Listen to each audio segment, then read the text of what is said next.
Bilang paghahanda sa Paris Olympics, magbabalik aksyon ng Filipino gymnast na si Carlos Yulo sa kanyang paglahok sa ikatlong leg ng 2024 FIG Artistic Gymnastics World Cup Series sa Baku, Azerbaijan mula March 7 hanggang 10.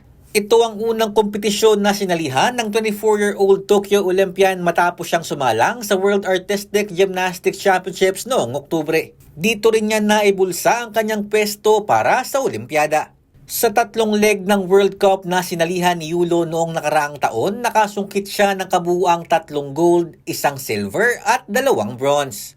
Nakatakda namang depensa ni Yulo ang ginto para sa kanyang mga pet events na vault at parallel bars na kanyang nasungkit sa nakaraang Baku World Cup Series.